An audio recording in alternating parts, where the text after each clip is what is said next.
boa noite a todos. Agora sim a gente está ao vivo, né, na nossa sala de Zoom, aqui nesse auditório bem íntimo, na sede do C6 Bank. Bom, primeiro eu queria agradecer a toda a presença de todos vocês. Esse é um modelo que a gente chama moda empreendedora, que é para discutir exatamente os processos, né, todos os novos processos de empreender, de fazer, de incluir, etc. e tal. Eu agradeci ao C6, né? Então, aqui na presença da Munize Costa, que é a Head de Produtos e Pessoa Jurídica do C6 Bank, na presença da Daniela Donadio, que é líder da área de Cultura, Diversidade, Inclusão e Desenvolvimento Organizacional do C6 Bank. Estou falando baixo? Não? Ao meu lado, a Flávia Aranha, né, que é estilista, tem um trabalho referência em moda 100% sustentável. Ao lado da Flávia, meu amigo Gilson. O Gilson Rodrigues é presidente do G10 Favelas e CEO do G10 Bank. Desculpem, a Adriana Barbosa teve um imprevisto, ela chegou de uma viagem internacional hoje, aí deu um misunderstand aqui na chegada dela. O que tem de incomum nesse encontro? É exatamente a diversidade, né? É exatamente não ter um ponto em si que se junte, que se forme. A gente está num processo de mundo bastante disruptivo, né? A gente vem falando disso, dessa disrupção, dessa mudança. A gente sabe que muita coisa já é passado, mas, ao mesmo tempo, a gente ainda não tem clareza do que é esse futuro de curto prazo, né? E aí eu tenho conversado com muitas pessoas e discutido assim que o futuro ele é feito pelas nossas escolhas diárias, né? A gente tem uma escolha aí para fazer, né? Cada dia que a gente escolhe alguma coisa, um gesto que a gente decide alguma coisa em detrimento a outra, a gente está construindo o futuro, né? É muito importante esse sentido de sermos colaborativos, né? Eu tenho a convicção de que o mundo não será mais nada isolado, nem para pensar, nem para ter opinião, né? A minha opinião não é centro das coisas, é um conjunto de opiniões que forma um processo, né? E eu acho que esse é o ponto que a gente está aqui, esse é um ciclo novo, né, de conversas. A gente vai ter agora, a cada mês, um modo empreendedor. Esse projeto começou o ano passado, só que a gente fazia durante a temporada, todos os dias. E a gente falou, não, vamos fazer diferente, vamos pegar, depois de cada temporada, pegar um caldo de tudo ali, que saiu, dos pontos importantes para a gente começar a falar, e aí a gente vai trazendo essa discussão a cada mês, mas com esse desdobramento de falas que vão surgir aqui, de momentos de perguntas que vão surgir aqui. E hoje a gente vai falar sobre diversidade, sobre inclusão e, consequentemente, sobre economia circular, né? Porque se trata de assuntos que se permeiam, né? Aí sempre no sentido de encontros e nunca no sentido de uma voz uníssona, né? Depois vocês vão me dizer, eu não acho que existe mais uma voz uníssona.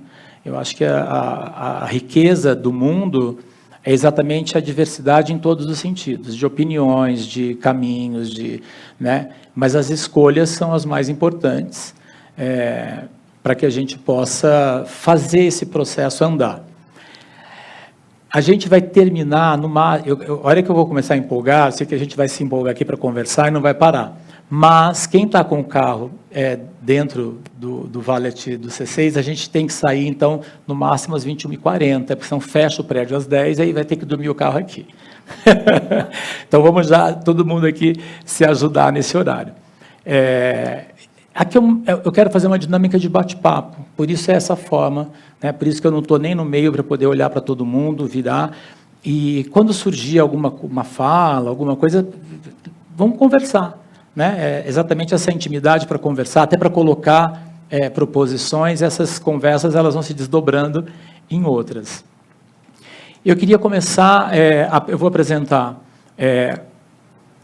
a Munize, e eu quero que a Munize fale um pouco, Munize, se apresente para nós sobre o teu projeto aqui dentro do C6. Ai, gente, eu sou logo a primeira. Gente, muito prazer. Primeiro, eu queria dizer para vocês que é um prazer enorme, né, estar sediando, né, esse evento. Para os que estão aqui presenciais, né, tiveram a oportunidade de conhecer aqui o nosso prédio. Já vou falar aqui um pouquinho sobre o nosso prédio, mas, antes disso, meu nome é Monize Costa. Aqui no C6, eu sou responsável pelo desenvolvimento de produtos e negócios para a nossa conta pessoa jurídica. Mas sou uma pessoa muito interessada no tema de diversidade, já conheci aqui Gilson, né, de outros tempos, né? Me reconheço também muito com o tema por me ver como uma líder, mulher negra, né, de alguma forma empreendendo e se desafiando aí nas organizações. Então, tenho bastante como objetivo pessoal apoiar mulheres, né, no desenvolvimento de mulheres. Então, se alguém quiser uma mentoria, estou à disposição. Adoro fazer isso. Adoro fazer isso. E aqui, como C6, aqui a gente está muito feliz com o tema, porque realmente isso tem a nossa cara, né? Então, começando pelo prédio, né? O nosso prédio é um prédio que tem certificação LED, né? Leadership in Energy and Environmental Design. Então, ele é todo sustentável, né? Então, muito legal também essa associação, né? E a gente também está muito relacionado à sustentabilidade. Acho que um dos exemplos aqui são os nossos cartões. Depois você vai mostrar o seu, né? A gente tem cartão muito relacionado à sustentabilidade, né? O cartão biodegradável, o cartão Aqua, né? Biodegradável, o primeiro do país aí, biodegradável. Foi o que eu escolhi. Foi você que escolheu? Não, para mim, eu escolhi. Foi que você escolheu? E também temos o outro, vou ter que falar do outro, né? Cadê o seu? Esse aqui é o nosso cartão da diversidade, é o Rainbow. Maravilhoso, gente. Esse aqui tá lindo. Se alguém quiser focar aqui, tá maravilhoso. Mas é lindo, é lindo. E quase um pouco mais, quase 25%, né, dos nossos cartões são emitidos. Olha, assim. Que incrível. Muito legal, muito incrível. Posso te interromper? Claro. Tem uma curiosidade que eu descobri há pouco tempo, que quando eu abri minha conta, você pode escolher o cartão, pode colocar um apelido. Eu detesto apelido. Estava falando disso, Lu, D, eu não consigo, né, falar o nomico assim. E eu falei, não, meu nome mesmo, Paulo Bosnia, tá bom. Aí eu vim descobrir, o que é maravilhoso, que o apelido poderia ser qualquer coisa. Eu poderia ter colocado Marilyn Monroe no meu cartão. Ano Winter. Aí eu dou meu cartão, está lá no Into. Gente, é maravilhoso. Eu interrompi, mas é uma coisa que eu fiquei muito... É verdade. Adorei. Eu falei, agora eu vou ter que fazer outro cartão. Porque o de Paulo Bosa não dá mais certo. É verdade. Né? Já pede uma segunda via e pede o Rainbow ou Aqua. O meu é Aqua, Maravilhoso. Vou pedir um Rainbow também. E ele falou aqui que não fala apelidos. Eu cheguei aqui louca para ele encurtar meu nome e me chamar de Mo, mas não vai rolar, né? Não consigo. Tudo bem, não tem Olha, problema. a Camila, cadê a Camila? A Camila, a gente se conhece há 20 anos quase. Todo mundo chama a Camila de Cami, né? Tem muita gente aqui e eu não consigo chamar ela de Cami. Essa semana eu chamei de Cami por alguma razão. É verdade. Bom, eu vou então passar a palavra para a Daniela Donadio, que é essa líder de cultura, de diversidade, inclusão e desenvolvimento organizacional do... Me explica. Que não, né? Quanta coisa. Boa noite, gente. Prazer receber vocês aqui no nosso prédio. Tá baixo para vocês? Não? Tá bom? Não, tá ok. Tá confortável. Então, prazer. Eu sou a Daniela Donadio. Sou responsável aqui no C6 por diversos temas, dentre eles cultura, diversidade, inclusão e desenvolvimento.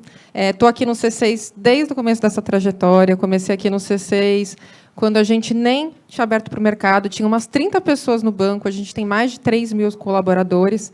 Então, eu tenho o prazer de ir acompanhando a evolução da nossa jornada em todos os temas que perpassam a nossa cadeia de gestão de pessoas, né, a evolução dos nossos produtos para olhar para temas relacionados, né, à diversidade e inclusão, à sustentabilidade, como isso se incorpora nos nossos processos, né, de gestão, nos nossos produtos e serviços.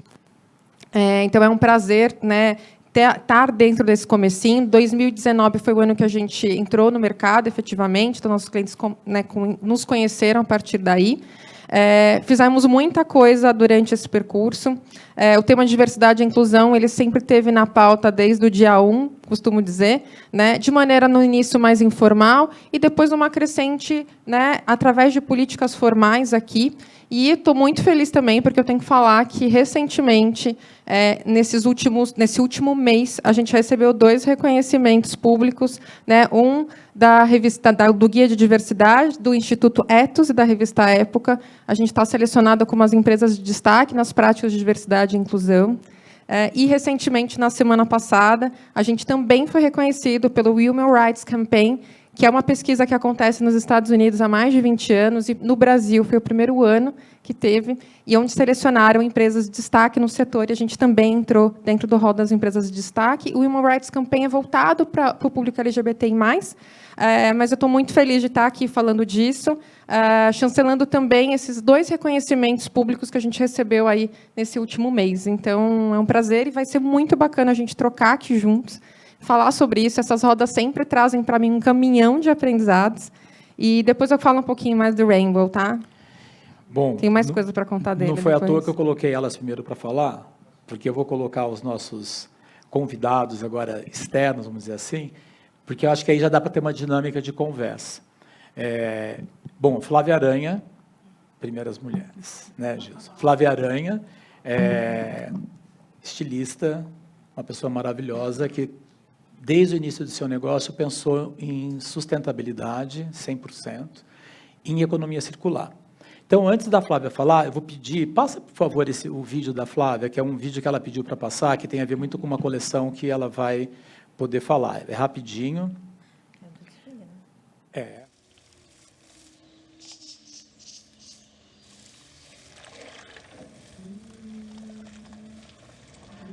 Com vocês. Boa noite, gente. Obrigada, Paulo, pelo convite. Bom, sou estilista, né? Como o Paulo falou. E tá. Tá bom, tá bom. Fundei a marca em 2009. Tá meio falhando. Tá meio falhando o microfone, mas... Em 2009, então, já são 13 anos fazendo roupa viva. Acho que, para algumas pessoas, talvez esse termo seja novo. Eu vou explicar eu já ia falar, um pouco. roupa viva. O que é roupa viva, né? Então, acho que é um tema interessante, tem tudo a ver com diversidade, né? Acho que diversidade... A gente tem falado muito sobre regeneração também, né? Um tema muito importante. Então, não existe regeneração sem diversidade. Acho que a gente pode olhar para a própria floresta, né? Para o próprio... Enfim, de onde a gente vem. Quanto mais diverso, mais potente, né? Mais forte a gente é. Então, acho que o papo hoje, não vou me estender aqui, mas o papo hoje, acho que, para mim, né? Olhar essa roupa viva em todas as esferas das relações, né, da diversidade desde da nossa equipe ali no ateliê, também da nossa cadeia produtiva, de todas as costureiras, todos os artesãos, todas as culturas, né, os biomas, todas as plantas. É um tema muito importante para mim. Acho que regenerar sem pensar nos seres que não são humanos, mas em todos os outros seres, né, como todos vivos, né? Todos vivos, né, como a gente pode se entender natureza, né, não é homem e natureza, mas a gente é natureza em si. Então, acho que, a partir dessa ideia, a gente pode falar de diversidade, né, por essa perspectiva da roupa viva. Antes a gente vai abrir depois desse assunto, mas eu quero ainda passar para o Gilson, mas o ano passado, numa conversa com o Siddhartha Ribeiro, que é um neurocientista, a gente conversava sobre sustentabilidade. E tem essa questão, né? Estamos acabando com o mundo, estamos acabando com a natureza, estamos destruindo. Ele falou, isso é tudo bobagem. Isso é tudo bobagem. Porque a natureza é muito mais potente que nós. Então, quem vai acabar com a raça humana é a natureza, né? Quem tem risco de ser extinto do planeta somos nós. A natureza, ela se recompõe a cada segundo, né? Claro que a gente tem que falar sobre a natureza, claro que tem que, né? Mas é só como aviso, ela é muito mais forte do que nós. Então, quanto mais a gente cria uma ferida, mais força. Vocês conhecem o processo da alergia? A alergia é uma defesa do organismo que identifica algo que está errado e vem uma explosão de dentro para fora. E às vezes ela é tão forte que ela cria erupções na gente. É o que está acontecendo nós e a natureza. A gente está criando erupções na natureza, né? Mas a natureza vai vencer. Gente, a natureza vai vencer. Certo, Flávia? Com certeza. Bom, vou passar para o Gilson. Eu quero apresentar o Gilson. Podemos tirar o vídeo agora da Flávia, senão vai ficar o Gilson falando com o vídeo da Flávia. Bom, o Gilson Martins, a gente já se conhece de muito tempo. A gente teve uma oportunidade de ter o grupo Costurando Sonhos já no São Paulo Fashion Week. O Gilson, ele é CEO do G10 Favelas. Eu nem sabia que existia o G10 Favelas, mas ele vai explicar. E também do G10 Bank. Um super empreendedor. E está aqui hoje para a gente falar muito sobre inclusão e diversidade, um homem preto da favela, mas sobre economia circular, porque eu acho que é a grande revolução de distribuição de riqueza para o mundo mesmo. Gilson, tem um vídeo do Gilson, pode passar enquanto ele vai falando. Boa noite, comunidade. Primeiro, uma alegria poder estar aqui, agradecer demais o Paulo Borges. O Paulo tem dado um exemplo no que diz respeito à integração, a esse novo mundo, a essa nova moda, a essa construção que precisa ser coletiva. Então, ele que já vem das antigas, mas vem num renovo, numa força, mostrando essa diversidade e a oportunidade de unir o Brasil. Agradecer também, saudar a Monize, Daniela, a Flávia. Eu sou presidente do G10 Favelas, que é um bloco de líderes e empreendedores sociais das 10 maiores favelas do Brasil. Essas 10 maiores favelas do Brasil, elas decidiram que, assim como os países ricos do G7 e do G20, nós deveríamos ser as favelas ricas, porque essas 10 maiores favelas movimentam 7,9 bilhões de reais. E que esses bolsões de pobreza, se olhados com potência e organizados dessa maneira, eles podem se desenvolver, crescer e transformar a sua realidade, porque, no fundamental, a minha família, que está em Paraisópolis há 70 anos, a gente não veio para morar na favela. Eu não vim para São Paulo para morar em cima do córrego, para poder morar em cima da ribanceira, ou sofrer com a enchente ou com a fome. A gente veio para morar no Morumbi. Tantas vezes que as pessoas perguntavam: onde você mora, Gilson? Para minhas tias, e a gente dizia: eu moro no Morumbi. Olhava para a cara, via que não era a cara do Morumbi, mas tinha que dizer, porque as pessoas nos faziam ter vergonha do lugar onde a gente mora. Paraisópolis fica no entorno do Morumbi. No meio, no coração do Morumbi. E a gente quer falar I love Paraisópolis com orgulho, poder ter orgulho do lugar onde mora e ajudar nesse processo de transformação. Então, o G10 ele nasce para construir um novo olhar sobre a favela, dessa favela de oportunidades, dessa favela que quer empreender, dessa favela que não quer ser coitadinha, nem marginal, mas que pode ser agente da sua própria transformação. E aí eu quero dizer que somos 17 milhões de pessoas vivendo nas favelas do Brasil. É quase um país da Europa, né? Ser maior que vários países. Seria maior que vários países. E o PIB deste aglomerado de pessoas também é muito potente. Essas favelas movimentam 170 bilhões de reais por ano. 170 bilhões de reais por ano. E, às vezes, a gente não se vê nos comerciais, não se vê na moda, não se vê representado no conjunto das iniciativas da sociedade num Brasil que é diverso. Então, a gente quer dizer assim: eu estou aqui. Somos 17 milhões de brasileiros que querem consumir, que querem se desenvolver, que querem se ver no comercial, às vezes, de manteiga, que todo mundo é branco e até o cachorro é loiro. A gente quer se ver lá. A gente quer se ver nos comerciais. Negro usa cueca. Então, a gente está falando o seguinte: nós estamos aqui, existimos e também fazemos parte da moda. Você está falando de moda, visibilidade, né? Exatamente. E que a gente produz, faz moda e consome moda. E a gente quer participar disso. E por isso que começa-se, a partir de um núcleo de costureiras em Paraisópolis, um sonho que se costura, Costurando Sonhos, dirigido por uma paraense e uma maranhense, Nilde e Sueli, que começaram num programa pequeno e que hoje já formou centenas de mulheres, que tem 78 mulheres trabalhando, que estão em 8 estados, que estão na São Paulo Fashion Week, que estão participando do conjunto de ações, que está viajando e pensando como circular o mundo inteiro e se inspirando em tantas histórias que estão aqui, se inspirando nas histórias do Paulo nas nossas histórias, e de tudo que tem acontecido. Então, estamos aqui. Somos 17 milhões de brasileiros e estamos produzindo moda também. Eu vou aqui engatar, então, na fala do Gilson, e tem algumas... A gente tem muito a questão da invisibilidade, né? A gente normalizou uma série de questões no país, historicamente, e tem uma... eu não estou falando de racismo, hein? Eu estou falando de invisibilidade, que está além do racismo, né?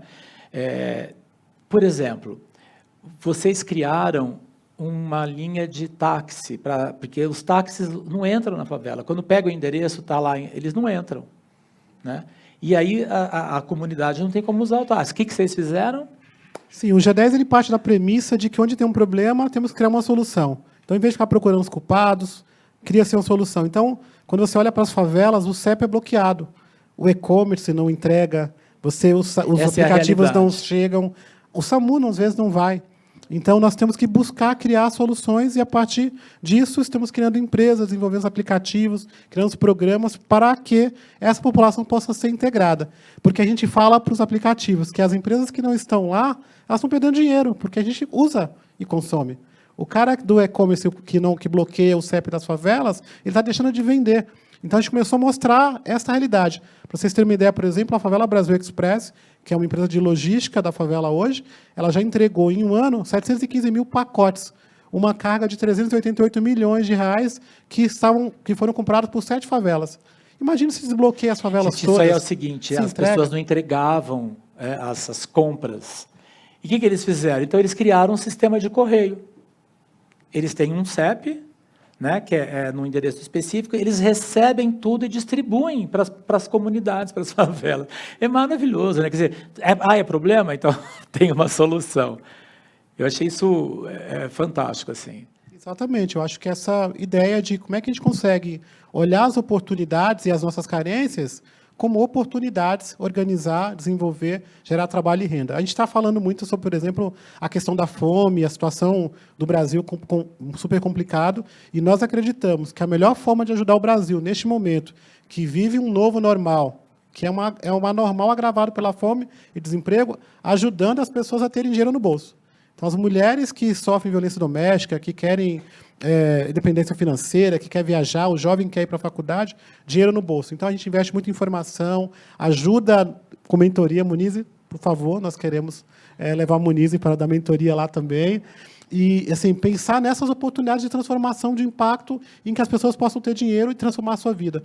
Porque diziam para a gente que era predestinado a dar errado, de que você nasceu e cresceu em cima do córrego, ficar no córrego, de que você não pode enriquecer, não pode prosperar. E nós pregamos o contrário, nós pregamos uma favela rica, você precisa empreender, se transformar, ganhar dinheiro, morar no Morumbi, onde você quiser. Entendeu? Você que escolhe, é você quem decide onde quer chegar. Aí você poderia perguntar assim, mas por que tem essa conversa aqui, né, no Moda Empreendedora do São Paulo Fashion Week? O São Paulo Fashion Week, desde sempre, trouxe essas questões para discutir na moda, né, para ampliar o que é a moda no Brasil, né? A gente nunca pensou em fazer uma semana de moda a exemplo de Paris, a exemplo de Milão ou de Londres. Nova York começou, acho que 2 anos antes do São Paulo Fashion Week. E eu sempre pensei que a gente tinha que trazer condições de criar conversas e repertórios que tivessem a nossa cara, né, que pudessem retratar realmente o nosso espírito. Eu estou aqui com a presença da Isa Smith, que nós somos da velhíssima guarda da moda. Ah, verdade, Mas, assim, bom, era analógico, né, amor? Era analógico, não tinha celular, não tinha computador, né? Tudo era feito na mão. O Adriano Damas está aqui, fotógrafo, faz revista, hoje tem tudo digital, mas quando você não tinha nascido, Adriano, era tudo analógico, era tudo muito manual, né? Muito artesanal.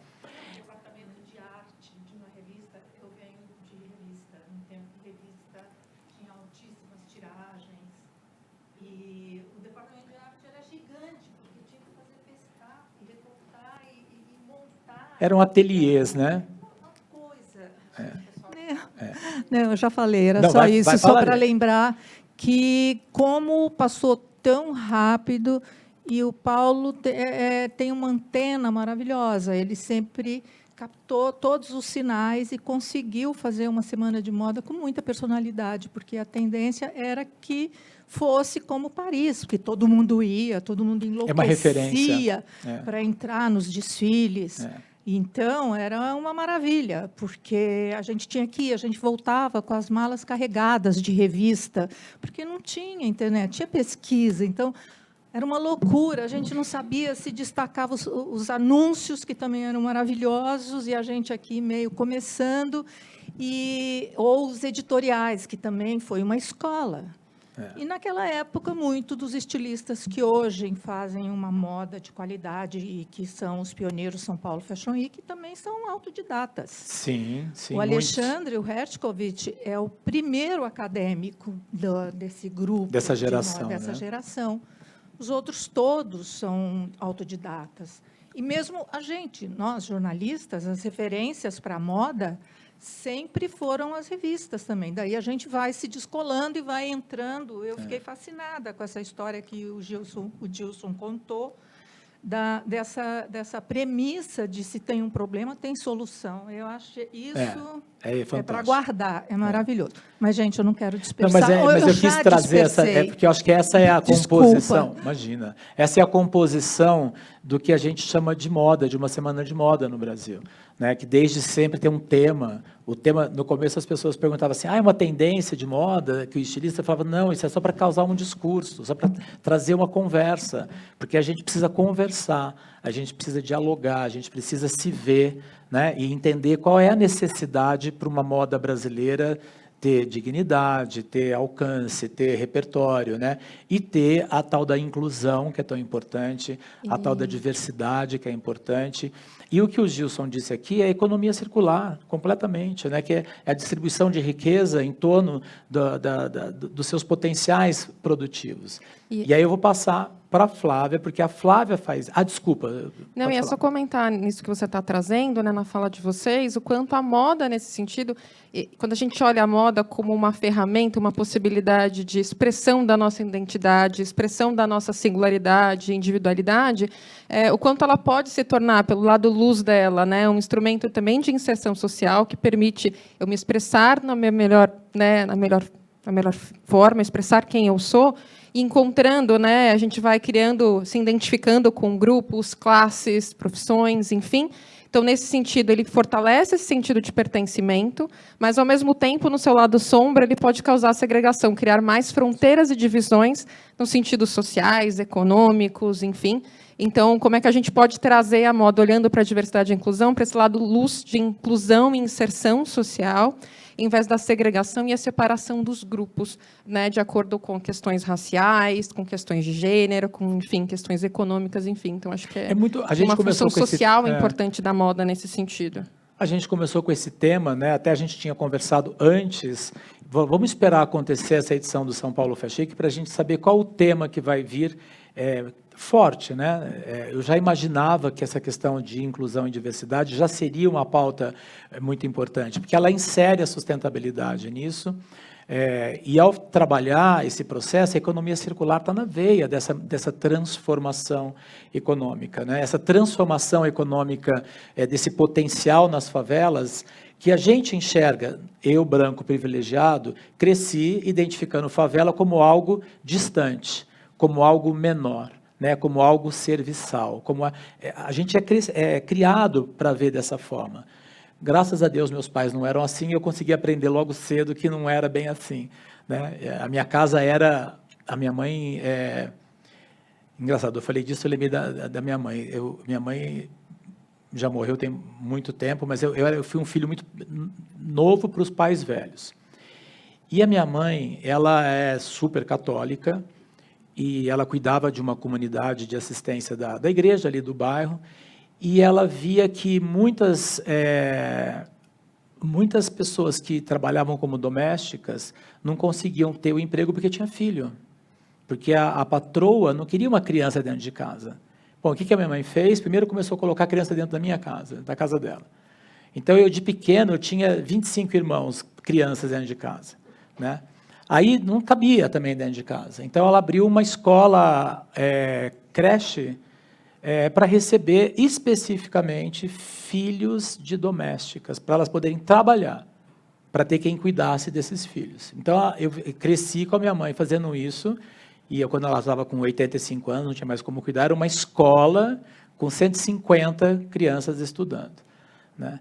Então, acho que tudo isso também que vem de casa, sabe? Vem da vivência, da gente poder não construir um olhar como é feito, né? Como é estruturalmente, a gente está falando de estrutura, né? Estruturalmente pensado. E tudo isso afeta afetar é algo importante, né? Eu estou afetando, afetar não significa machucar, mas afetar é cuidar, né? Trazer para dentro. E tudo isso vem para esse trabalho que a gente está discutindo aqui, que foi muito colocado nessa temporada do São Paulo Fashion Week, de forma muito expressiva, de forma muito potente, né? A gente fala que a gente enxerga nessa invisibilidade como um todo, a gente enxerga potência. É como você fala, né? A potência que tem as comunidades das favelas. E aí eu vou passar para a Flávia, que eu quero que ela entre na questão da economia circular, falando da potência da natureza, da potência do ecossistema, e aí você contar um pouco como você produz, eu acho que aí vai ter muita coisa curiosa aqui para a gente perguntar, e também falar de um projeto que você está mergulhada, que é agrofloresta. Legal, vamos lá. Vamos lá. Primeiro, acho que a gente tem que começar a pensar o que não é diverso, né? Por exemplo, eu acho que ela que tem problema com o microfone. Apertando algum botão aqui. Deu certo. Então, assim, acho que a maior parte das pessoas que estão aqui hoje está vestida de petróleo, poliéster, né? E aí a gente vai lá, cava um buraco na terra, pega o petróleo, transforma em poliéster, e todo mundo está vestindo de plástico. Plástico não se decompõe, a gente tem muito mais roupa do que pessoas no planeta, e para onde vão essas roupas, né? Acho que todo mundo já viu. Me disseram que é Atacama, ali que vai tudo. Um dos lugares, né? Um dos lugares. Então, acho que essa é a imagem do que é o contrário da diversidade, o contrário da regeneração, o contrário da circularidade. Porque não circula, né? Eu fico pensando numa ideia muito, muito simples, que é a gente vem da terra e volta para a terra. A gente é carne, carbono, volta para a terra. A gente é fungo. A gente é fungo. E a gente vira cogumelo. E a gente deveria virar adubo, né? Então, aí indo para a roupa viva, a ideia da roupa viva é justamente uma transformação, né? Do que já foi uma planta. Gente, sério. É ela, gente. Sei, é ela. sou eu. Bateria. Será? Então, mas dá para ouvir, né? Está todo mundo ouvindo. Dá.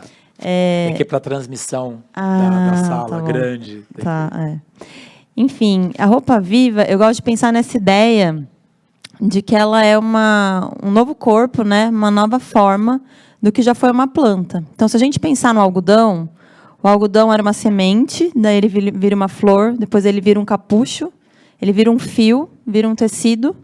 Depois, né, com essa relação dos humanos, né, que cuidaram desse algodão até ele virar um tecido, entram novos humanos que estão ali cortando, costurando, né, tingindo essa roupa. Então, no caso da roupa viva, existe um entrelaçamento ali entre esse tecido e a cor de uma outra planta, que também foi flor e virou chá e depois tinta. E elas juntas ali formam um novo corpo, que interage com o meu corpo e se relaciona com esse corpo, né?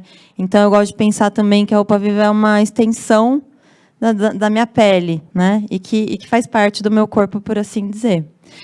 Então, é bonito pensar nessa ideia, né? E quando essa roupa está velha e a vida dela vai acabar, diferente do petróleo, que não acaba nunca, e não é nem a morte, porque eu entendo que a morte faz parte da vida, mas é algo inanimado, né? Não tem ânima.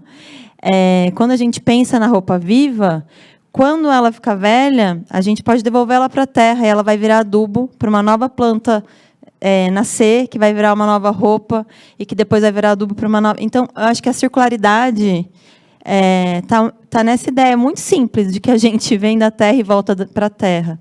Então, quando a gente separa, né, como sociedade, os conhecimentos, as ciências, né, e a própria vida, entende os humanos acima de qualquer outros seres, do céu, da terra, do oceano, enfim, a gente rompe com essa ideia tão simples de que a gente é parte, né, da terra. Então, quando Paulo fala, o Siddhartha, né, eu até encontrei ele, enfim, a gente vai morrer como espécie, o planeta vai ficar, é real, é bem real, né? E aí, eu fico pensando como é importante a gente entender sobre essa circularidade, porque a gente fala muito de circularidade, mas acho que a gente esquece que se a gente produz, né, transforma a matéria em matérias que não voltam para a Terra, a gente está rompendo uma harmonia sistêmica. E aí vai para onde tudo isso? Cabe aonde? Em que lugar, né? Então, de novo, a gente tem muito mais roupas do que pessoas no planeta. Tem uma teoria de que, na verdade, não precisaria mais produzir nenhuma peça de roupa para o resto do mundo, né? Que já tem roupa suficiente. Mas aí perde o ânima, né? Exato. Se não houver essa produção, não tem alma, não tem... Porque também, Paulo, o que eu acho interessante, assim, pensando até nas populações indígenas, ribeirinhas, quilombolas, né? Quando a gente fala floresta de pé, precisamos da Amazônia de pé, não existe Amazônia de pé se não existirem os povos indígenas cuidando dessa Amazônia. Então, quando a gente fala de produzir comida, produzir fibra, é importante produzir, é importante transformar, porque é assim que a gente garante a vida, a manutenção. As coisas não são intactas. Vamos deixar a floresta ali parada. Não, né? A própria Amazônia, ela é um manejo, né? A diversidade da Amazônia, ela foi criada por homens, né? Por seres humanos que habitavam ali, que fizeram o manejo daquelas espécies. Então, é fundamental que a gente esteja, né, nessa cadeia. E não a partir de 1500, né? Milhões de Milhões. E aí, uma coisa que eu acho interessante também, pensar assim, bom, a gente se veste de petróleo, a maioria das pessoas, a maior parte do Brasil e do mundo. Mas, quando a gente não se veste de petróleo, a gente se veste, vamos falar de fibra natural, a gente também não se veste com muita diversidade. A gente se veste de 4 coisas, né? Algodão, linho, seda e lã, basicamente. Né? Então, se a gente for pensar, até fazer um paralelo com a alimentação, a gente também está nessa ideia da escassez da monocultura, porque a gente come o quê? Batata, milho, arroz, e qual é o quarto? Feijão. Feijão. Feijão é bom porque feijão a gente tem mais diversidade, né? Mas o meu ponto aqui que eu quero trazer é que na moda, na alimentação, quando a gente volta para a origem dos materiais, a origem dos processos, eu acho que a gente a gente não tem como fugir dessa construção da monocultura, né? E eu acho que a monocultura ela está no agro e ela está também nas nossas mentes, né? Mentes colonizadoras. Então, acho que quando a gente está falando de diversidade, a gente precisa romper com as ideias de mono, de concentração, né? Então, diversidade é o quê? É descentralizar. Diversidade é o quê? É pluralizar. Então, quanto mais atores, vamos pensar até na questão das fibras mesmo, né? Esse ano a gente vai lançar um tecido novo, uma coisa que para mim é muito, assim, uma coisa que eu queria fazer há muitos anos e vai sair esse ano, que a gente vai lançar um tecido novo de malva. Malva é uma fibra nativa da Amazônia, que é uma prima do linho.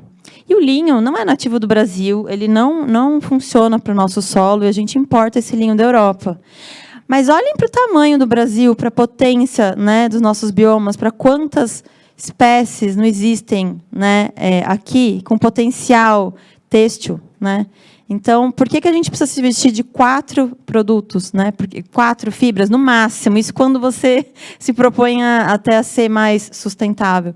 Então, por que a gente não olha, né? E aí pensa numa economia criativa que conecta também ciência? Então, por que não a moda com botânicos, com químicos, tentando pensar em novas fontes de material, né, que não sejam condensadas em 3, 4 coisas, né, que sejam mais plurais. A própria ideia da cor viva, que eu tanto falo, que vem das plantas, né, a gente não tem uma fonte de amarelo no Brasil, a gente tem centenas, milhares de plantas que dão a cor amarela, que dão a cor vermelha, que dão a cor azul, né? Então, por que não? É difícil ainda hoje, Flávia, desenvolver isso, ter esse ecossistema produtivo ao redor. Não é difícil, é muito potente, né? Eu acho que eu só vejo assim, óbvio que a caminhada não foi fácil, porque no começo eu não tinha escala, né? Ainda sou pequena, e também não tinha tecnologia, então eu fui beber muito na ancestralidade, o que eu acho maravilhoso, porque eu fiquei muitos anos da minha vida focada na ancestralidade, que é um pensamento integral. Eu acho que a gente precisa, como sociedade, integrar conhecimento, que é falar sobre diversidade, né? Juntar ideias diferentes, escolas diferentes, pensamentos diferentes, para a gente entender o que é inovação, o que é futuro. Né?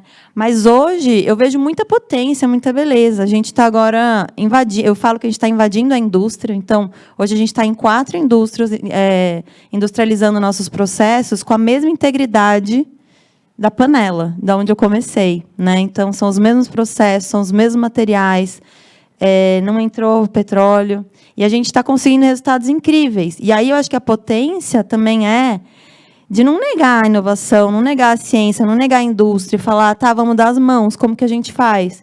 Né? Então, por exemplo, a partir desse encontro com a indústria, a gente diminuiu 3/4 de água no nosso processo de tingimento.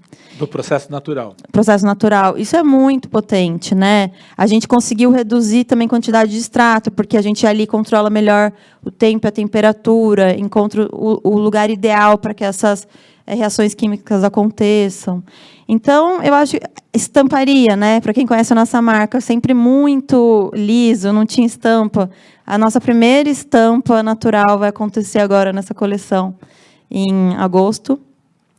Então, é isso, são 13 anos batendo a cabeça, mas eu quero aproveitar fortalecendo, né? Esse gancho que você fala de fibra, de novas fibras, né, que são naturais, mas com inovação e tecnologia. Ai, não falei da agrofloresta, desculpa. Vou falar. Mas ele vai falar já da agrofloresta. Mas eu vou puxar uma pessoa que está bem quietinha ali no canto, o Beto Lago.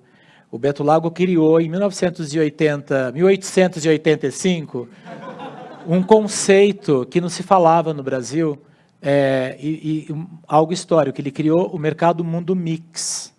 Falar de um mundo mix quando não se falava nem de mundo, né?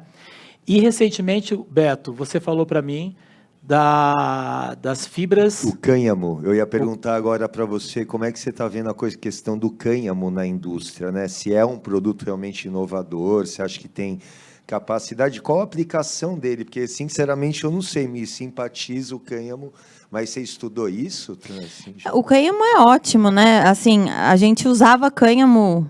A sociedade toda se vestiu com muito cânhamo, né? É um linho. Parou de usar.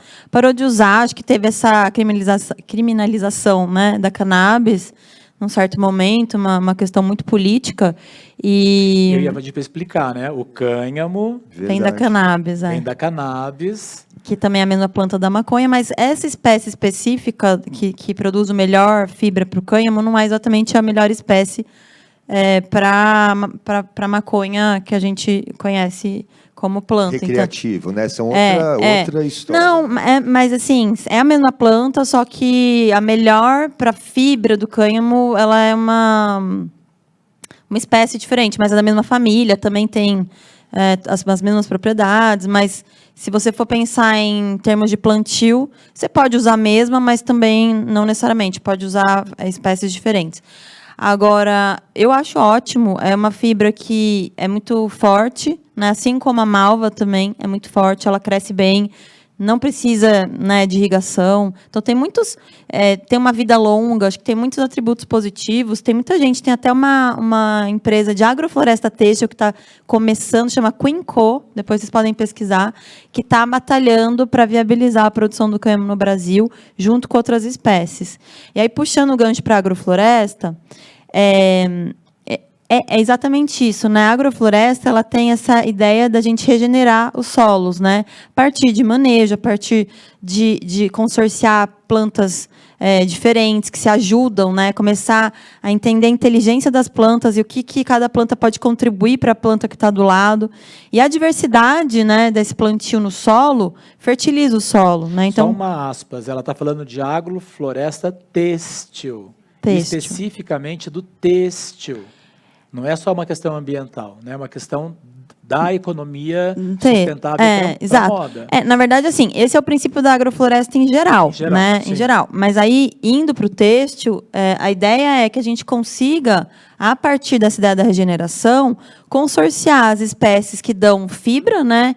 Então, todos os tipos de linho, todos os tipos de celulose que podem virar tecido, com os corantes, né, com as plantas de cor. Então, esse projeto que a gente começou já faz uns 2 anos, a gente pensou, bom, como que a gente viabiliza nessa produção de fibra com corante e que tenha uma possibilidade de se financiar, né? Porque a gente estava pensando como viabilizar economicamente esse plantio. Aí a gente falou, vamos escolher uma planta que vai ser a carro-chefe, que tem ela cresce mais rápido, e aí a gente vai usando esse recurso para poder fazer estudos de longo prazo.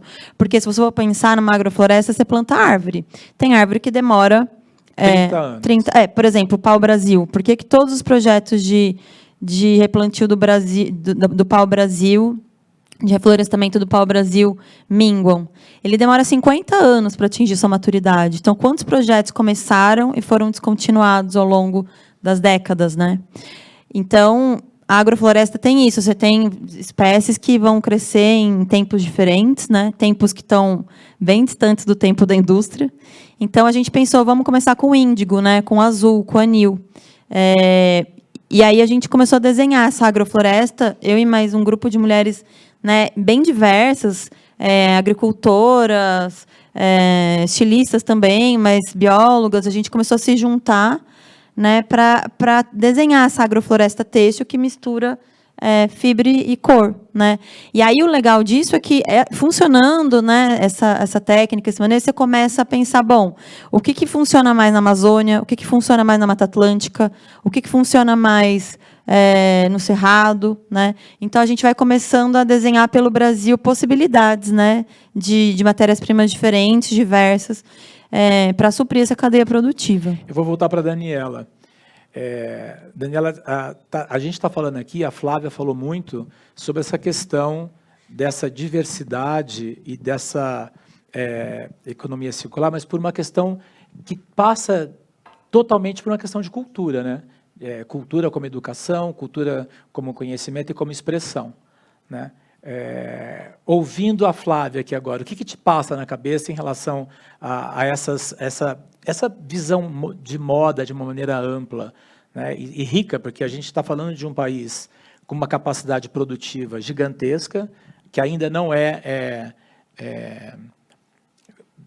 sistematizado com esse objetivo, né, e pensando que isso traz uma riqueza de culturas ancestrais, das ancestralidades que a gente também tem invisibilizado muito, e que isso, na verdade, não ajuda esse desenvolvimento econômico do país na potência que ele pode ser.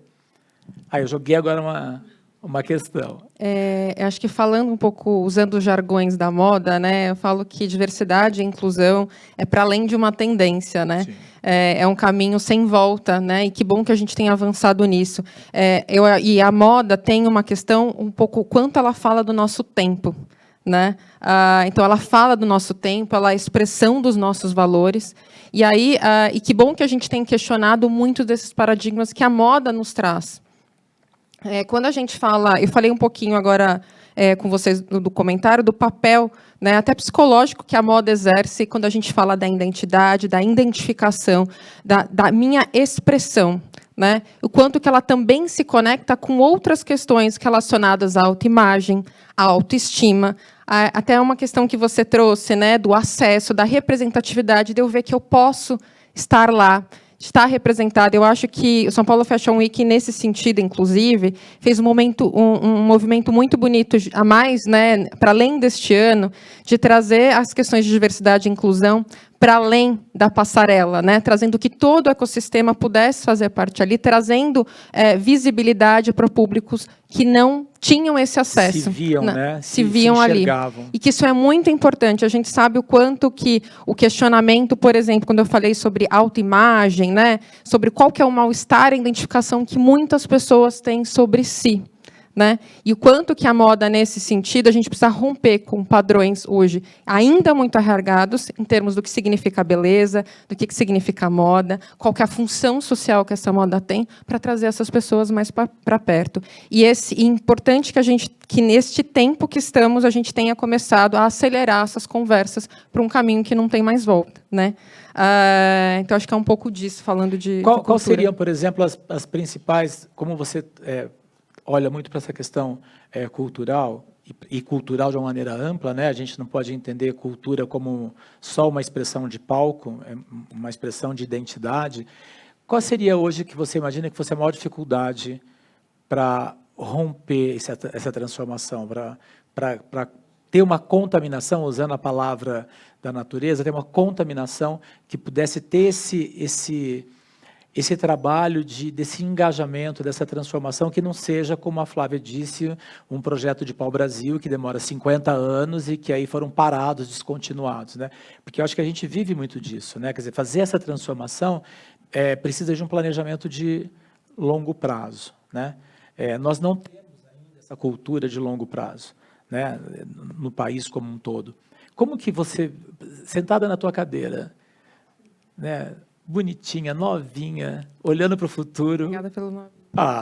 Mas como que você vê, assim, quando você olha do outro lado da cadeira, como que você vê isso? Assim, quais seriam os potenciais caminhos para essa engrenagem realmente não durar só 10 anos, só 5 anos? O principal desafio somos nós, né? É começar com a gente, rever a nossa posição hoje de privilégio também. Começa por uma reflexão de quem sou eu na fila do pão mesmo, né? E esse é o maior desafio.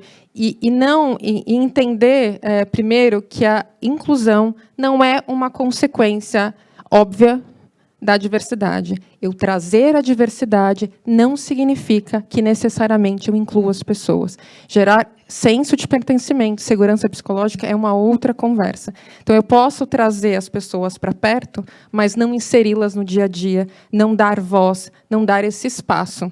Então, falando assim da minha cadeira, né, hoje, inclusive desse olhar para o C6, a gente não começou essa conversa desta ponta. Eu precisava começar esse diálogo trazendo o que isso se conecta com um potencial transformador que empresas, sejam do sistema financeiro como qualquer outro segmento, qual que é o papel da responsabilidade. Porque eu acho que tem uma coisa importante, que é a gente tem passado num movimento de empresas de diversos setores de ampliação de consciência para redefinir o que é conceito de sucesso para uma empresa. Na hora que a gente começa a discutir indicadores socioambientais ao lado dos indicadores financeiros e gerenciais, para tomadas de decisão, a gente começa a ir para uma outra página. E começa a ressignificar o que é conceito de sucesso e que o lucro vai para muito além disso. Então, essa conversa precisa estar conectada com o espaço que a gente quer gerar.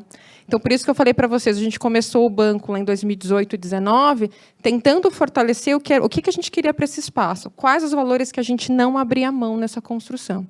E, a partir daí, a gente começou numa outra página a dizer como é que a gente constrói esse espaço.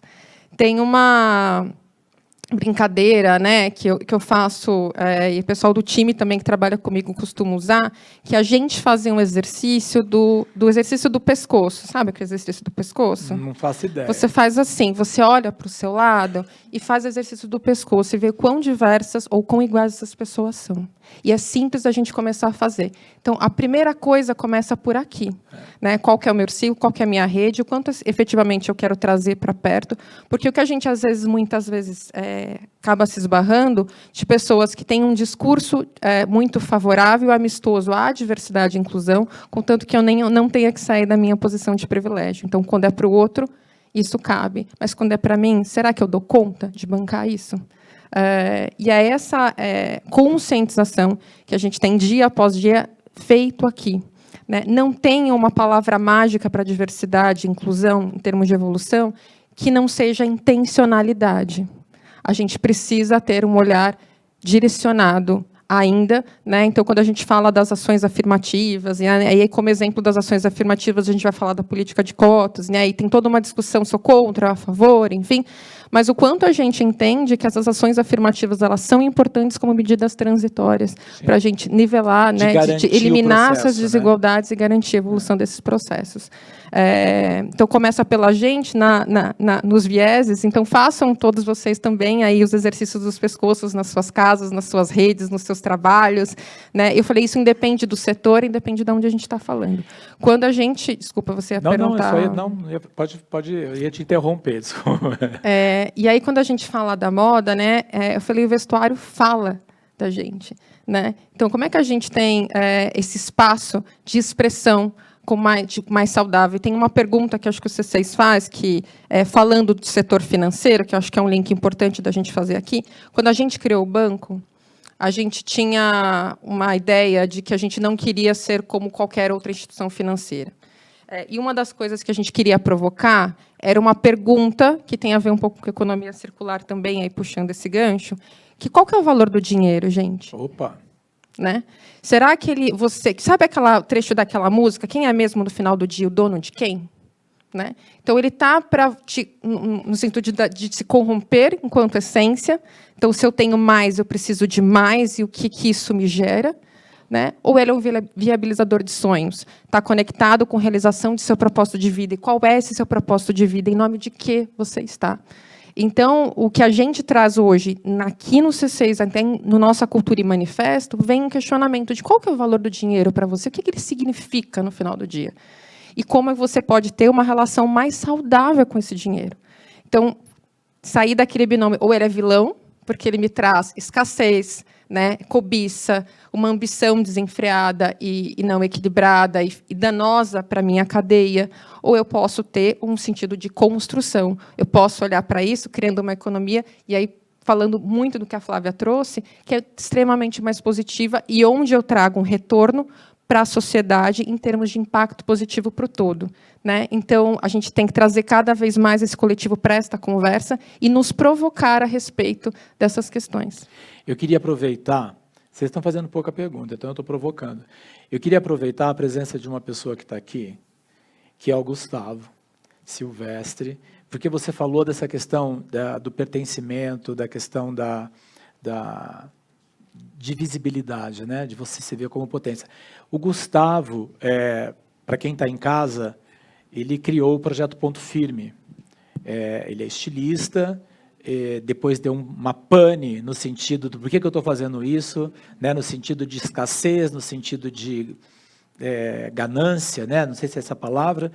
E o Gustavo teve um tilt e parou e repensou a vida dele e criou um projeto maravilhoso que tem muito a ver com o que a gente está falando aqui. Eu queria que você contasse, não precisa se estender no projeto, mas o projeto é tão lindo que tem a ver com a economia circular, tem a ver com inclusão, tem a ver com tudo isso que a gente está falando.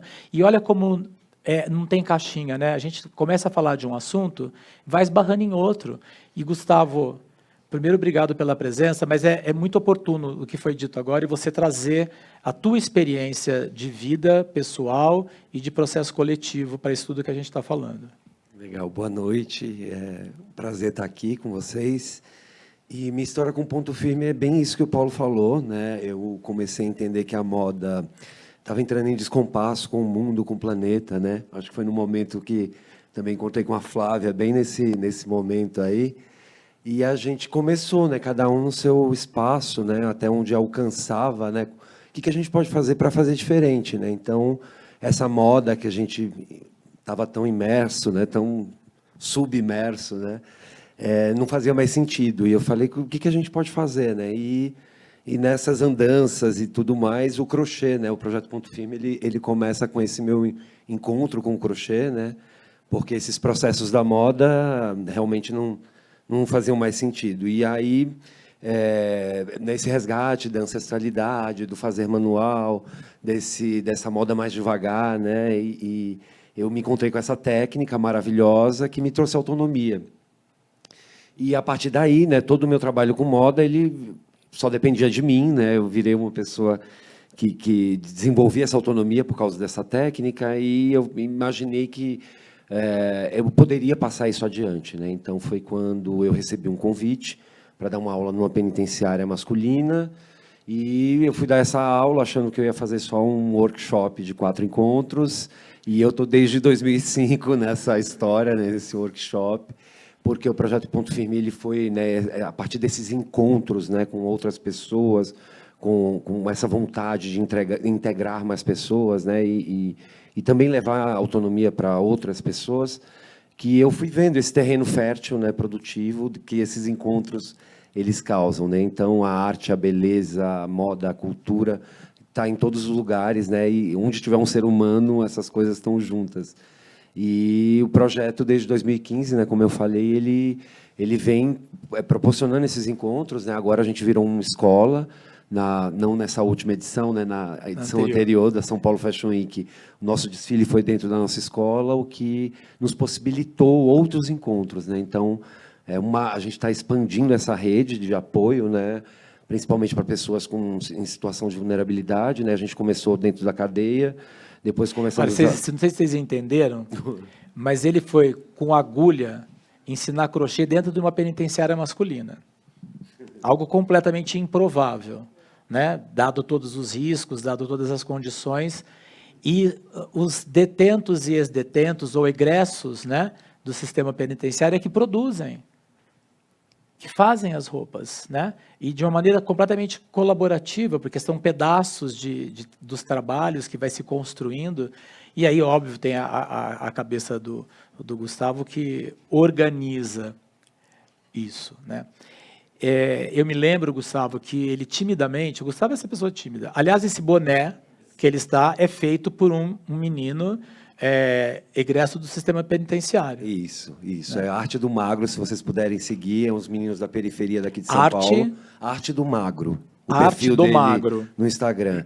E é um dos meninos, ele passou pelo sistema carcerário, vem de periferia, e os meninos criam essa estética linda, completamente original e espontânea, né, que nasce a partir das referências deles mesmos, e o projeto ele funciona como esse catalisador, né? Junta todo mundo, o crochê é a nossa desculpa, né, para a gente se encontrar e para a gente...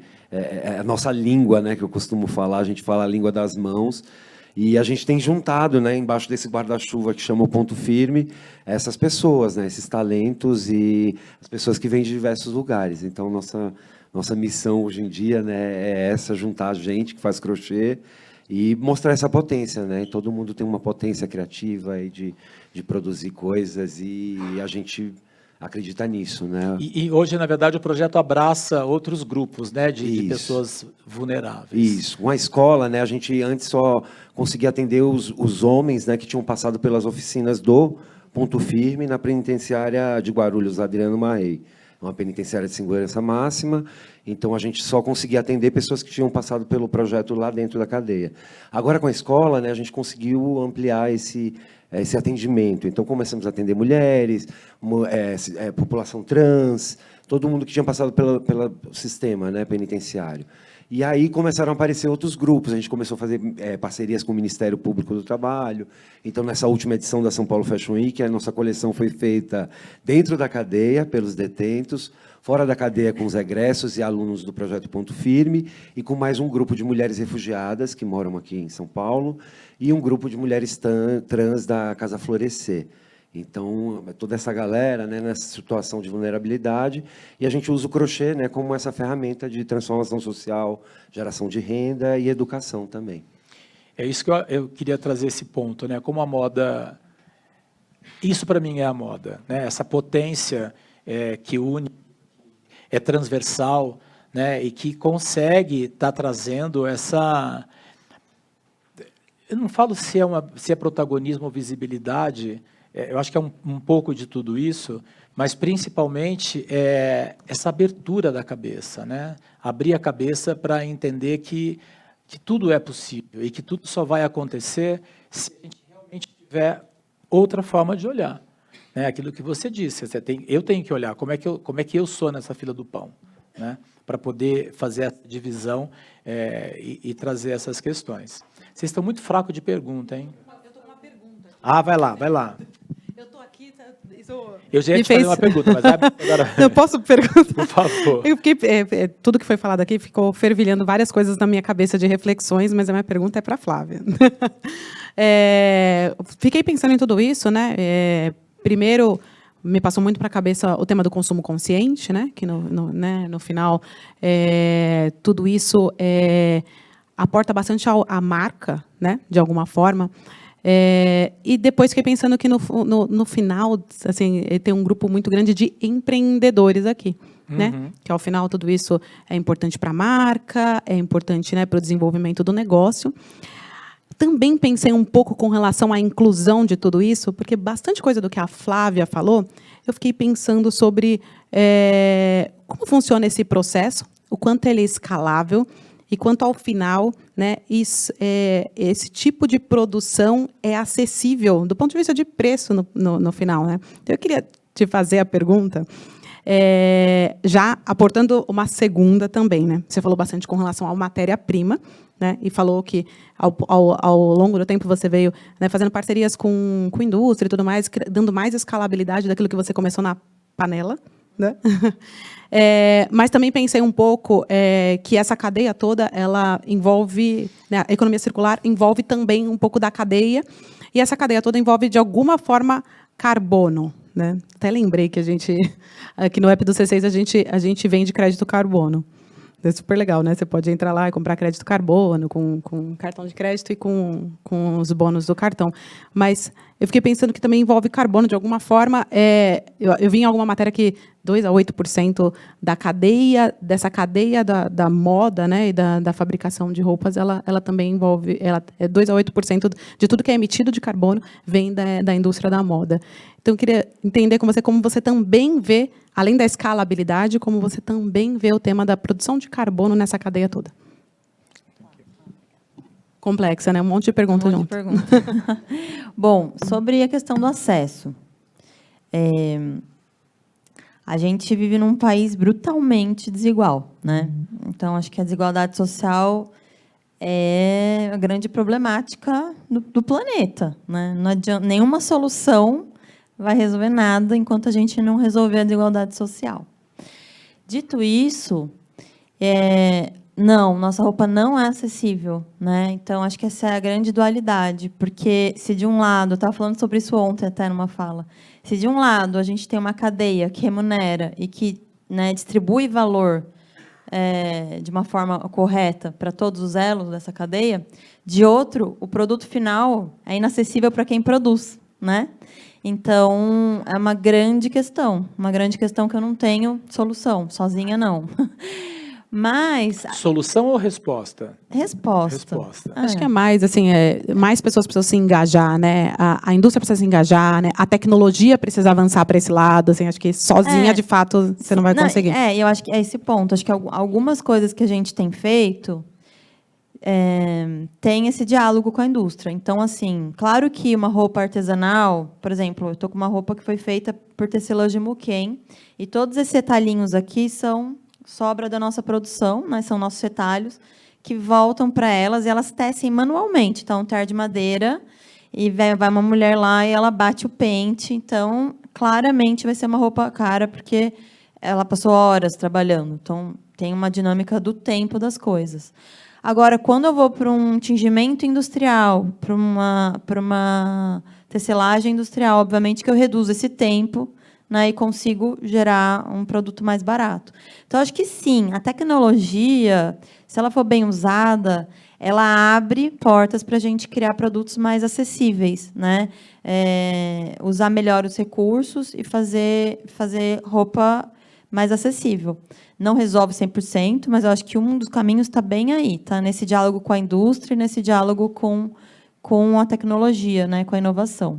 Outro ponto que eu acho que sempre foi minha maior dor, assim, né, nesse projeto, era entender esse gargalo, né, da questão do acesso, é pensar no ensino, né, conhecimento aberto. Achei lindo, Gustavo, essa história da escola, eu não sabia, já quero falar com você depois.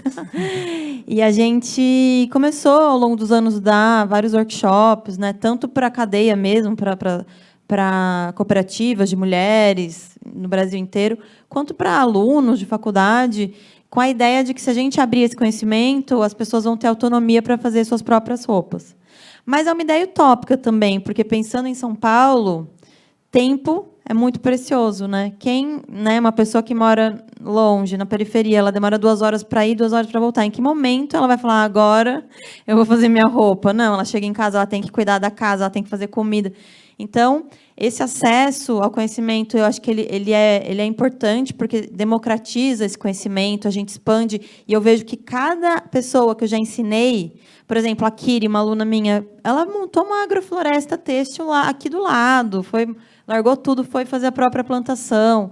Eu fui agora para Teresina, até chorei, porque há 4 anos atrás eu tinha ido dar uma palestra, e aí uma menina foi lá, voltou para o sertão, ela é do sertão, os pais são agricultores, ela fez uma revolução ali, né?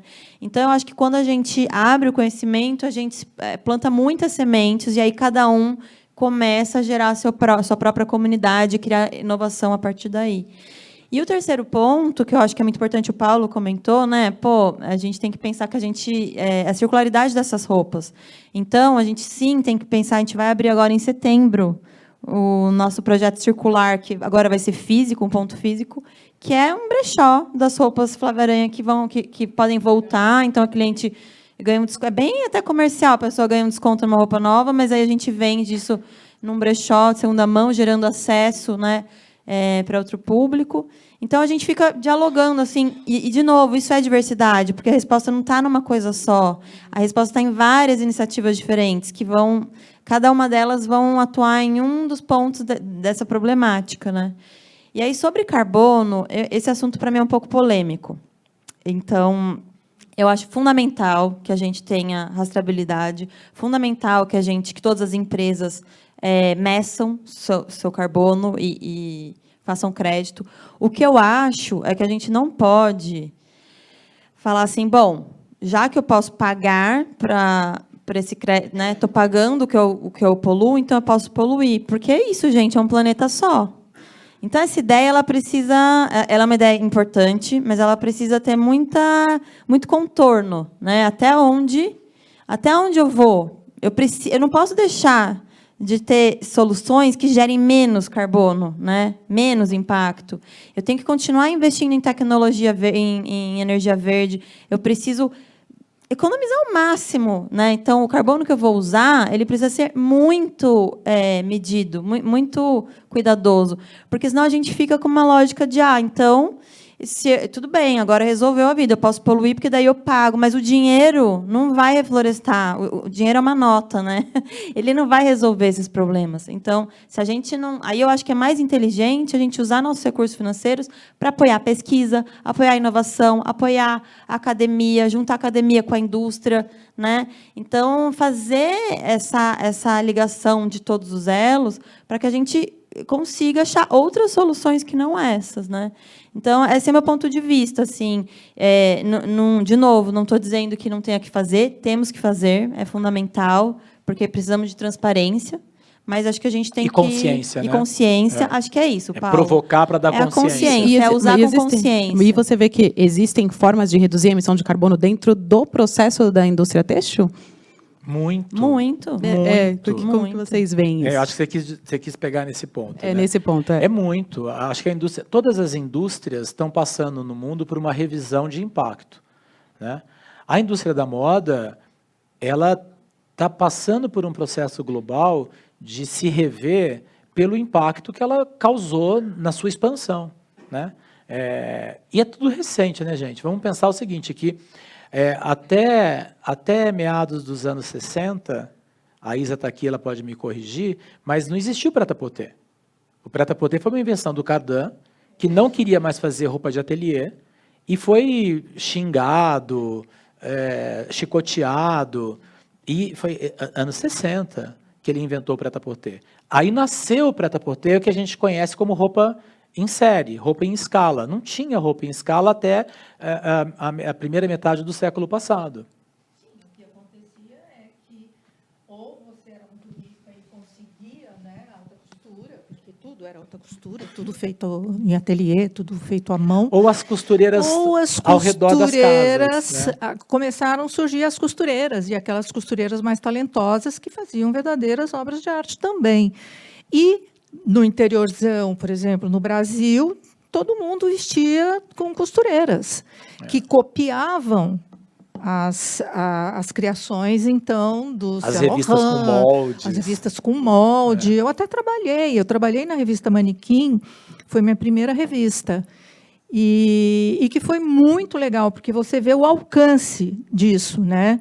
E daí, rapidamente, quer dizer, aí, aqui no Brasil, por exemplo, depois veio toda a Revolução Industrial e tudo, e aqui no Brasil começou a acontecer as semanas de moda, os grupos de moda, não os semanas. grupos. Antes Eram grupos. era o Tinha o grupo do paulista, Rio, grupo carioca. que tinha uma competição grupo danada. mineiro, Grupo mineiro, grupo carioca e grupo paulista.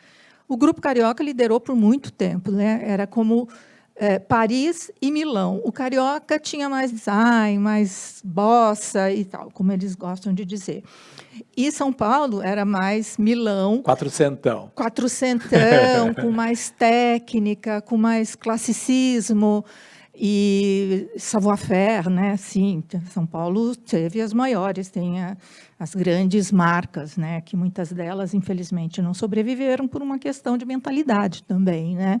Mas, enfim, é isso. Quer dizer, a gente está falando do século passado, da segunda metade do século passado para agora. Tem uma mudança muito rápida que está acontecendo. Agora, nada aconteceu tão rápido quanto essas 2 décadas desse novo milênio, né? Aí, então, eu vou aproveitar que você disse isso e vou jogar para a Camila, porque a Camila é do novo século. E é uma jornalista importante, uma editora de moda. Camila, você está vendo essa mudança. Então, você está vendo o velho mundo se desfazendo, você está vendo o novo mundo aparecendo, você está vendo processos sendo desconstruídos e inovações sendo implantadas, né? Com tudo isso que a gente está falando, o protagonismo feminino, a diversidade, né, a inclusão. O Roque está aqui e tem um destaque na agência que os grandes sucessos da agência são as pessoas diversas, né? As pessoas que ele aposta e que o mercado não estava vendo, né? Pessoas trans, pessoas plus, né? Plus. Mas o ponto aqui para você é qual é a tua visão, né? Como foi colocado assim, o que acontece no mundo? O que está acontecendo uma mudança na indústria da moda? De fato está ocorrendo uma regeneração ou uma inovação capaz de acompanhar o que o mundo pede? Porque a gente sabe o que o mundo pede. Eu acho que a gente está vivendo um dos melhores momentos para se viver no mundo, em certo sentido, porque a gente está vendo todas essas transformações acontecerem. Algumas muito tardias, como é o caso quando, né, a gente se refere à diversidade, inclusão, pluralidade, especificamente a relação com raça, gênero, né? Corpo, então, né? Corpo. Então, eu acho que tem muitas coisas interessantes acontecendo nesse sentido de transformação de sociedade mesmo, assim, e que, obviamente, impacta super a moda. E na moda, claro que acontece, mas eu acho que a moda tem uma questão que ela sempre espelhou muito a sociedade, né? E muitas vezes ela sempre esteve à frente, às vezes, começando um movimento que depois a sociedade ia entender, ia se adaptar, absorver. Mas eu acho que nesse sentido que a gente fala da inovação e da transformação social, desse novo comportamento, né, relacionado às pessoas, né, a diversidade de pessoas, eu acho que existe sim uma coisa, eu acho que existe sim uma transformação, que existe sim uma coisa acontecendo no sentido de transformar, porém eu acho que a gente ainda está lento nessa transformação, nessa coisa da sustentabilidade, nessa nova consciência, nesse novo entendimento de mundo, né, de ver esse novo mundo acontecer. Eu acho que algumas respostas elas ainda são muito vagarosas, assim.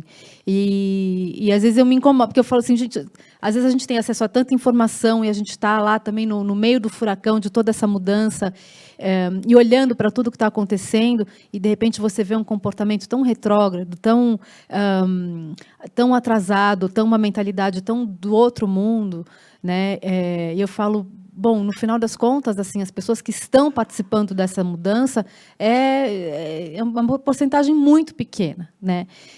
Então, e esse descompasso, assim, dos que estão fazendo parte da mudança, dos que não estão, dos que não têm nem ideia, né?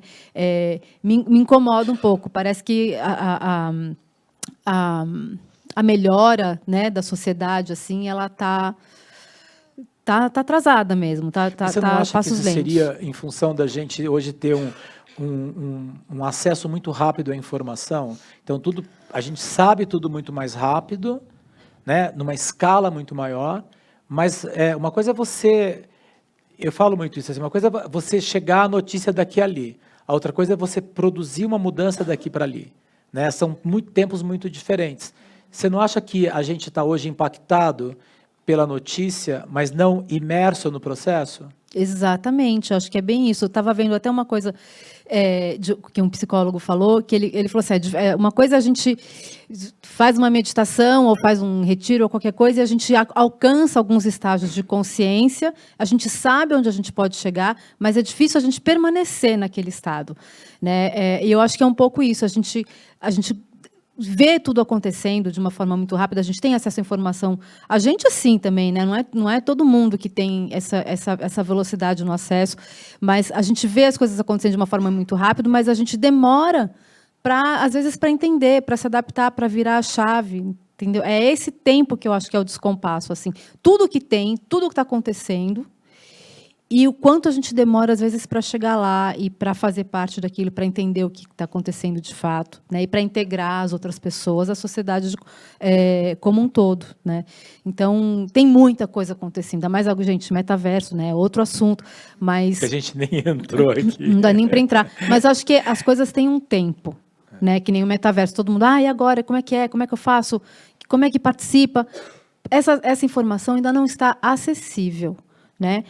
Mas ela vai estar daqui a um tempo.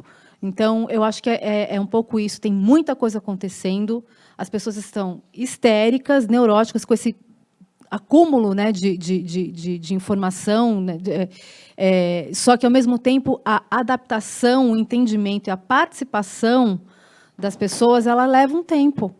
Né, que não condiz com o tempo de como as coisas, de como a notícia surge. O tempo de percepção que a gente tem das coisas. Né? Então, eu acho que sei lá. Eu vou jogar uma questão. Não, por favor. Eu concordo muito com o que você trouxe no sentido de, apesar de a gente ter acesso à informação, ficar um pouco sem entender tudo isso que está acontecendo, porque isso passa pelo sentido de apropriação da pergunta clássica. O que eu tenho a ver com isso? Né? E essa questão que a Flávia traz, né, de termos um planeta só, né, essa finitude, a gente sempre... para nós, humanos, é difícil lidar com a finitude. Né? E parece alguma coisa distante de mim. Né? Então, o que eu tenho a ver com isso se o planeta não vai acabar daqui a 10 anos? Né? Então, como é que eu incorporo isso para uma conscientização de que é para além da minha existência, né? Mas o quanto que eu quero deixar um legado e preservar para outras gerações também, e consigo processar uma mudança de hábito, porque ter conhecimento não significa que eu consiga dar tração para rever meus hábitos e trazer isso para uma nova rotina e expressão. Eu ia dizer que, até porque a gente vai já encerrar, a minha sensação, eu falo isso já há alguns anos, a Camila está próxima de mim, acho que eu falo isso há mais de 5 anos, a minha sensação é de que a gente voltou para os anos 90, né? Para os inícios dos anos 90 ainda, de uma maneira geral. Óbvio que a minha primeira percepção disso tem a ver com a moda, tem a ver com o processo, né? Tem a ver com isso, mas acho que é o mundo de uma maneira geral. Né? A gente, ao mesmo tempo que está em 2020, para mim a gente, na verdade, está saindo dos anos 80, né? Como mundo. Né? E tem essa dualidade mesmo. Né? É quase como se a gente estivesse discutindo hoje questões analógicas, do ponto de vista de quem eu sou, o que eu faço, quais são as minhas escolhas, e, ao mesmo tempo, no mundo completamente tecnológico, né? Onde eu posso ser um avatar, onde eu posso estar em todos os lugares ao mesmo tempo, eu posso fazer 4 reuniões simultâneas. Né? Tem esse descompasso. Mas eu acho que emocionalmente ou socialmente, a gente não está em 2020. Eu acho que não caiu a ficha ainda de 2020. Eu acho que a gente está em 90. Então, até como uma colocação, se alguém quiser aqui colocar isso, a Cecília e a Ana Clara estão aqui, muita gente da moda bacana que está aqui para a gente poder conversar. Então, a gente tem gente de fotografia, Adriano Damas, gente de agência, gente de estilo, gente de mercado, gente de processos de desenvolvimento social, né? Da escola, da academia. Né? Eu tenho falado muito, cada vez mais, da academia tem que estar próxima, que é isso que você falou, da informação, né? da educação.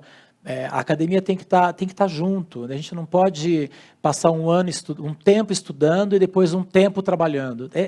Não tem mais esse tempo. Né? É uma coisa que tem que estar inserida no processo como um todo. Vamos falar, quem quiser, mas assim, por favor. Não, eu só vou falar assim, mudou a questão de escolher modelos, mudou a fotografia, mudou fazer estilo. Né? Eu tenho sempre a sensação de que o jovem, não é a idade, hein, gente? Estou falando do espírito, ele é mais jogado ao risco. Né? Ele é mais jogado ao novo. Eu acho que sempre é assim. Né? E a gente está, para mim, o século virou exatamente agora com a pandemia. Acho que o sentido de mudança de século começa em 2020 e, historicamente, nos séculos anteriores também. Os anos 10 não era nada. Né? O mundo começava a se formar a partir dos anos 20. Né? E a gente está vivendo esse mesmo ciclo agora. Depois você fala para mim, mudou?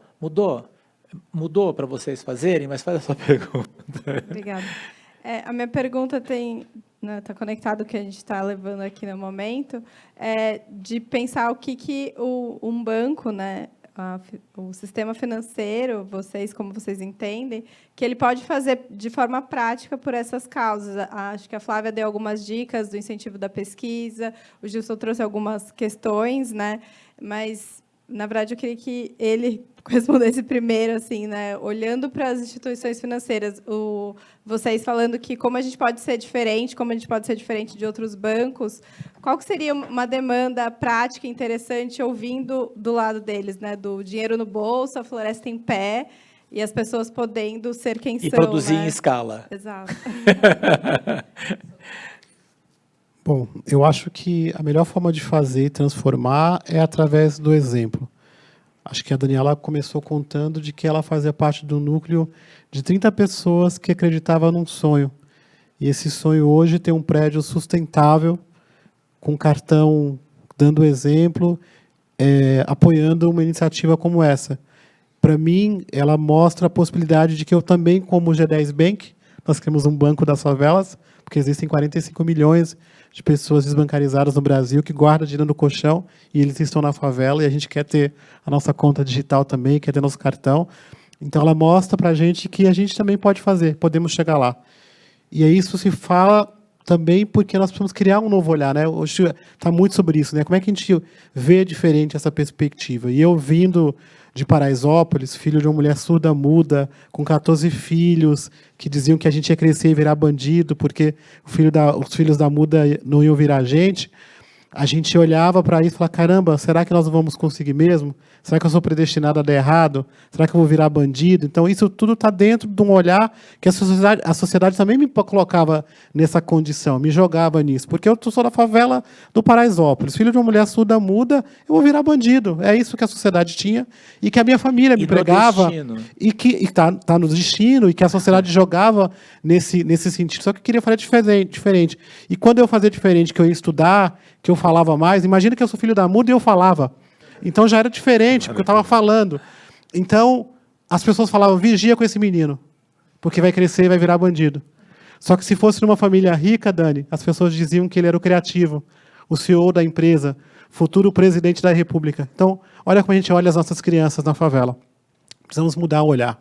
Precisamos ver diferente, acreditar nas possibilidades. As nossas crianças na favela sonham em ser modelos. Meu filho foi a primeira vez esse ano que foi desfilar na passarela. Era o sonho dele. Lindo. E quantos outros modelos que está fora do perfil, né? Que está fora do perfil que a gente vê na moda no geral, né? Como moda. Então, mude o seu olhar. Vamos inovar, abrir caminhos, ser livres e criar possibilidades e oportunidades para as pessoas. Acho que vocês bem está dando um exemplo aqui. Faça mais e vá para Paraisópolis. Por favor. Eu tenho um comentário e vou devolver para você. Eu sou ótima em fazer perguntas. perguntas também, né? Mas a gente está aqui para isso. Acho que, respondendo de alguma forma, né, acho que é dando um pouco desse espaço de fala. Né? Então, não só essas iniciativas sustentáveis que a gente fala, mas tem um cartão onde você pode escolher o nome. Né? O nome pelo qual você quer ser chamado. Né? Então, é repensar, assim, por que de fato, o cartão tem que ser pré-impresso com um nome, né, que está no seu registro. Por que você não pode ter esse espaço? Né? Me veio na cabeça, assim, de alguma forma, apoiar a educação. Né? Que a educação, de alguma forma, pode mudar aí o futuro de novas gerações. Né? Então, a gente, né, construiu o nosso C6 Yellow, né, que é uma forma de já dar educação financeira para as crianças. Né? Então, os pais, independente exatamente de qual classe social, gratuitamente você pode abrir uma conta para o seu filho e já começar a ensinar ele, né, de pouquinho em pouquinho a lidar com dinheiro. Apoiar o empreendedorismo, né? Um dos motivos pelo qual a gente está aqui, né? É porque um dos nossos propósitos é apoiar o empreendedorismo, né? Dar acesso a pessoas que querem empreender como vocês a uma conta gratuita, né? Com facilidade, que não dê a complexidade, né? de ter que... Já é muito difícil empreender, né? Já tem uma carga tributária muito alta, né? Você precisa lidar com muita burocracia, né? O banco não precisa ser burocrático, né? Ele precisa estar do seu lado para te ajudar, né? Então, te apoiar a empreender, né? Sendo justo, né? Cobrando menos tarifas. A gente tem uma conta pessoa jurídica que não cobra tarifa e não cobra PIX, né? É muito mais fácil do que você imagina. Né?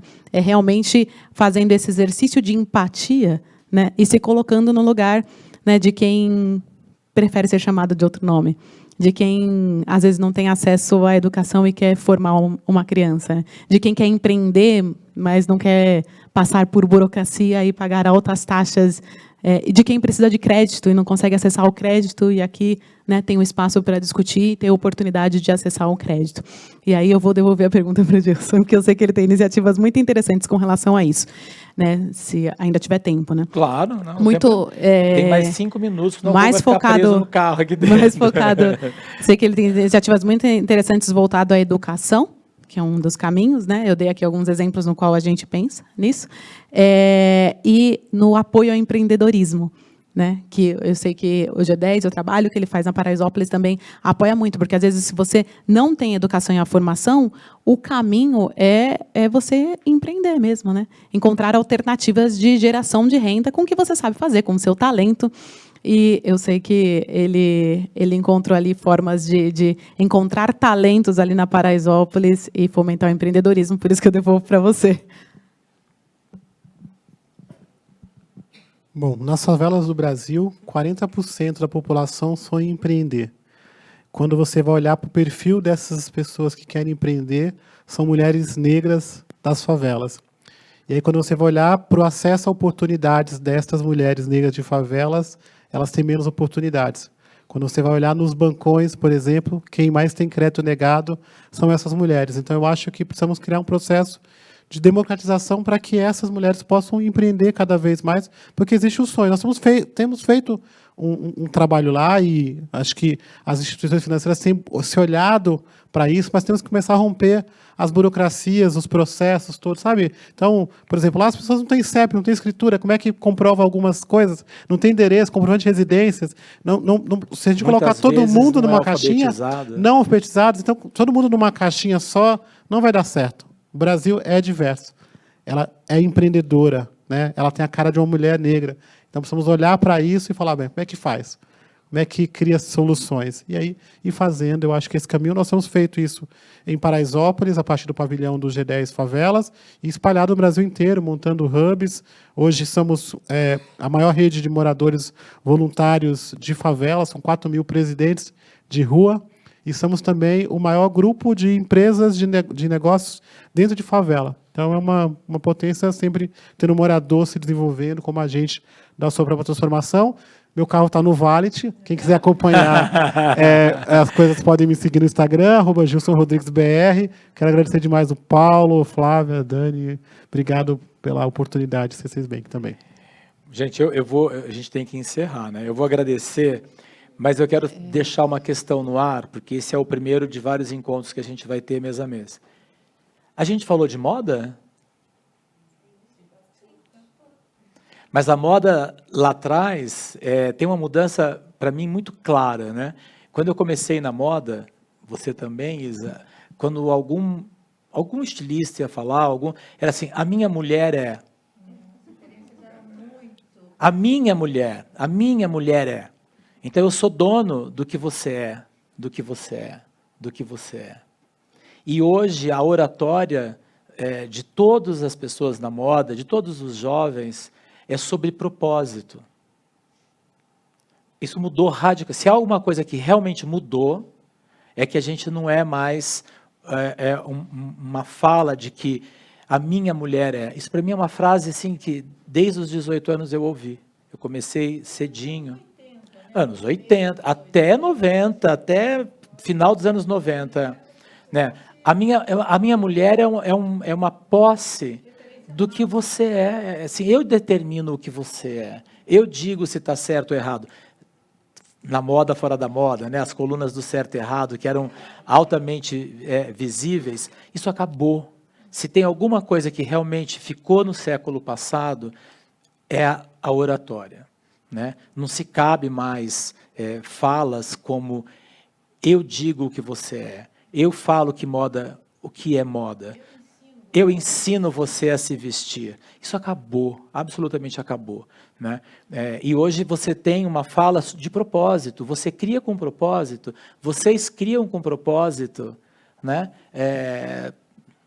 Não está aqui mais o Gustavo, se cria com propósito. Né? E aí eu vou voltar assim, ele precisa ouvir isso, o Beto. Para mim é uma das pessoas que antes de mim, antes de eu fazer o São Paulo Fashion Week, ainda fazendo o Fitoerbas Fest, ele inventou o mundo mix, que a gente fala agora. Né? Que a gente fala agora. Quando eu tinha 18 anos, ou você tinha o viado ou o hétero. Né? Então, assim, eu não tinha opção de ser cis, isso, aquilo, é viado, entendeu? E aí você tinha que se encaixar. Hoje tem várias pessoas da moda que estão virando meninas.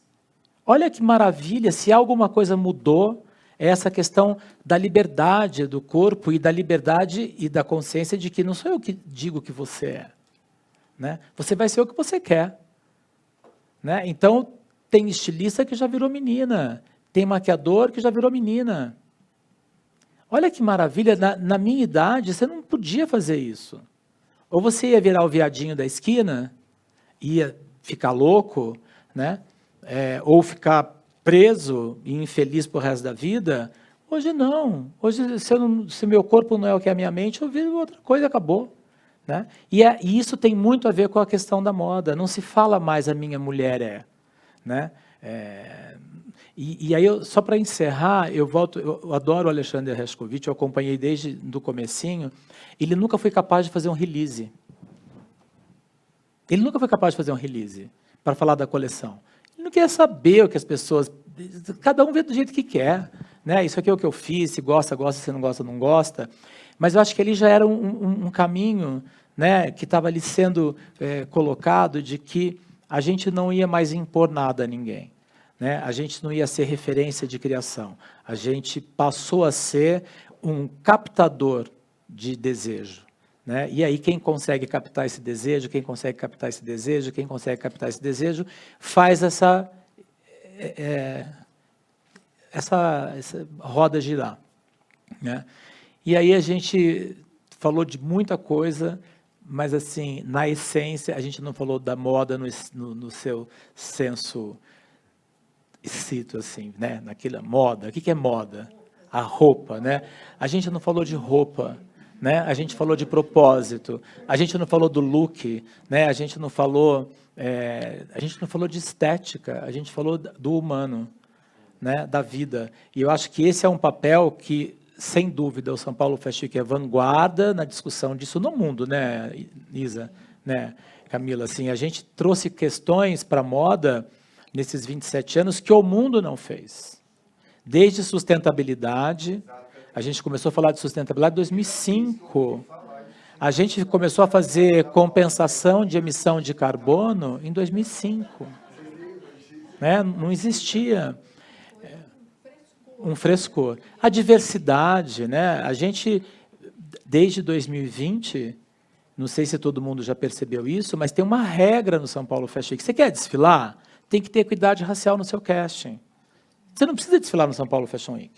Mas, para desfilar aqui, tem que ter equidade racial. Ou seja, metade do seu casting tem que ser formado por pretos e povos originários, que é o que somos, né? E isso fez uma mudança que já estava nas pessoas, né? Acho que isso se assimilou de uma maneira muito rápida e ganhou o mundo como uma experiência. E, de novo, a gente não está falando de roupa, né? Então, assim, eu só quero, para poder encerrar, e aí cada um dá o seu boa noite, acho que o Moda Empreendedora é para discutir pessoas, é para discutir o humano, né? E os processos e os propósitos. E aí, no círculo disso tudo, vai se encaixando a estética, a tendência, as coisas vão se encaixando. Mas acho que o motor de discussão são as pessoas, né? E aí eu volto assim para... Eu entrei na moda por causa de uma pessoa. Eu me apaixonei pela Regina Guerreiro. E, a partir dali, eu estou na moda há 40 anos, né? E não é por causa da roupa, não é por causa de uma tendência. Sempre foi por causa das pessoas, né? E eu acho que por isso que a gente está aqui. Obrigado, C6, obrigado, Gilson, obrigado, Flávia, obrigado, meninas, obrigado vocês todos, vocês da academia, jovens. Olha que plateia diversa. E quem está em casa, né? Porque tem uma sala aí com um monte de gente nos ouvindo. Isso tudo vai ser editado em cápsulas, vai para o nosso canal do YouTube, vai para o Instagram, vai para o Facebook, vai para todos os lugares, e a gente vai compartilhar, porque o que a gente está falando aqui é de compartilhar informação. A gente está aqui fazendo um processo de educação. Obrigado. Obrigado. Boa noite.